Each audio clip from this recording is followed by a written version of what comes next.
తెలంగాణ ఉద్యమ సమయంలో నీళ్లు నియామకాలు ఏదైతే స్లోగన్ తోటి అలా తెలంగాణ రాష్ట్రం ఏర్పడిందో చాలా సంతోషమైన విషయం. ఎందుకంటే కొట్లాడి తెచ్చుకున్న తెలంగాణ లోపల అన్ని వర్గాల ప్రజలకు కూడా తీవ్ర అన్యాయం జరిగింది. సమైక్య రాష్ట్రంలో ఉన్న అన్యాయం కంటే కూడా ఎక్కువ గత 10 సంవత్సరాలు జరిగింది.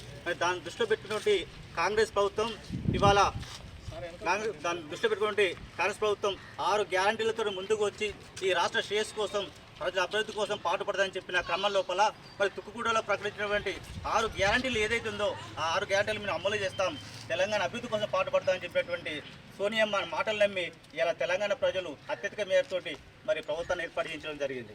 అందులో భాగంగా ఇవాళ నిరుద్యోగ సమస్య అనేటువంటిది గత 10 ఏళ్ల నుంచి కూడా ఇంతమంది నిరుద్యోగులు ఆత్మహత్య చేస్తున్న సందర్భం ఉన్నది. మరి అవన్నింటికి కూడా వీడుకోలు పలుకుతూ ఇలా ప్రభుత్వం మెగా డిఎస్సి 10 ఏళ్లలో కేసీఆర్కు చేతగాని మెగా డిఎస్ అనేటువంటి ఇలా కాంగ్రెస్ ప్రభుత్వం సోనియా గాంధీ ఆశీస్సులతో అదే నాయకత్వంలో మా మానుకోట ముద్దుబిడ్డ ప్రీతమ నాయకులు డాక్టర్ ముల్లయ్య గారి నాయకత్వంలో వల్ల ఇవాళ నిరుద్యోగులు చాలా మంది వాళ్ళ చాలా సంతోషం హర్షం వ్యక్తం చేస్తున్నారు. అందులో భాగంగా ఈ మహబాద్లో ఉన్నటువంటి ఎమ్మెల్యే క్యాంపు కార్యాలయం లోపల బాంబులు కాల్చి సంతోషాన్ని వ్యక్తపరుచున్నారు.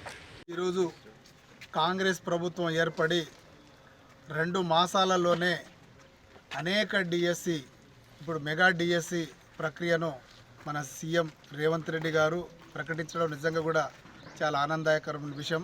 ఎందుకంటే మనం చూసాం గత పాలకులు గత 10 సంవత్సరాలు రాజ్యాన్ని ఏలినరు, కానీ చివరికి మిగిల్చింది శూన్యమే. ఎందుకంటే ఏ తెలంగాణ కొరకు మనం పోరాటం చేసినామో నీళ్లు నిధులు నియామకాలన్న పోరాటం ఏదైతే ఉందో ఏ ఒక్క అంశాన్ని కూడా వారు నిజంగా కూడా సీరియస్గా తీసుకోకపోవడం నిజంగా కూడా చాలా బాధాకరమైన విషయం. మనం చూసాం నీళ్లు అన్నారు, ఆ మేడిగడ్డ బ్యారేజ్ ఎట్లా కుంగిపోయిందో మనం చూసాం. ప్రజలందరికీ మన ముఖ్యమంత్రి వర్యులు యనమల రేవంత్ రెడ్డి గారు చాలా స్పష్టంగా, అలాగే మన ఇరిగేషన్ మినిస్టర్ ఉత్తమ్ కుమార్ రెడ్డి గారు కూడా వాటి గురించి పవర్ పాయింట్ ప్రజెంటేషన్ శాసనసభ పక్షంలో అందరికీ తెలియజేయడం జరిగింది. ప్రజలందరూ ఎడ్యుకేట్ అయ్యారు. ఈరోజు నీళ్ళను కూడా అమ్ముకున్న పరిస్థితి మన టీఆర్ఎస్ ప్రభుత్వం మనం చూసాం. గత పాలకులు వాళ్ళకు చిత్తశుద్ధి లేకుండా కేవలం వాళ్ళ ఇంటికే పరిమితమైనటువంటి రాజ్యాన్ని వాళ్ళు ఏలుకున్నారు, కానీ ప్రజలకు ఎటువంటి అవసరాలు తీర్చలేని ప్రభుత్వం మనకు అవసరం అని చెప్పేసి ప్రజలు ఈసారి రివోల్ట్ అయ్యి టీఆర్ఎస్ ప్రభుత్వాన్ని గద్దెదించడం జరిగింది. అదేవిధంగా ఇప్పుడు మనం చూసాం కాంగ్రెస్ ప్రభుత్వం అధికారంలోకి వచ్చిన వెనువెంటనే పోలీసు శాఖలో అనేక పోస్టులను భర్తీ చేయడమే కాకుండా ఏఎన్ఎం పోస్టులను కూడా భర్తీ చేయడం జరిగింది. అదేవిధంగా ఇప్పుడు మెగా డిఎస్సిని 11,056 మంది అభ్యర్థులను ఎంపిక చేసే ప్రక్రియ నోటిఫికేషన్ విడుదల చేయడం జరిగింది. మనం చూసాం గత ప్రభుత్వం గత పాలకులు నోటిఫికేషన్ ఇచ్చిండ్రు కానీ కేవలం అవి లీకేజీలు ప్యాకేజీలకే పరిమితమైంది. ఏ ఒక్క నోటిఫికేషన్ కూడా చిత్తశుద్ధితోటి వాళ్ళు ఈ రోజు వరకు ఎవరు ఆ ప్రక్రియను వాళ్ళు పూర్తి చేయలేదు. ఏ ఒక్క నిరుద్యోగి కూడా ఉద్యోగం రాలేదు మనం చూసాం. అందుకే ఇప్పుడున్నటువంటి ప్రజలు కోరుకున్నటువంటి ప్రభుత్వం వచ్చింది, ప్రజాప్రభుత్వం వచ్చింది. ప్రజాప్రభుత్వంలో భాగంగా ఇప్పటి వరకు 30,000 పోస్టులను భర్తీ చేయడం జరిగింది. అదేవిధంగా రాబోయే రోజుల్లో మన ప్రియతమ నాయకులు ముఖ్యమంత్రులు రేవంత్ రెడ్డి గారు సంవత్సరం తిరగక ముందే 2 లక్షల ఉద్యోగాలు భర్తీ చేస్తామన్నారు. అదే ప్రక్రియలో భాగంగా మెగా డిఎస్సిని నిజంగా కూడా నిర్వర్తించడం.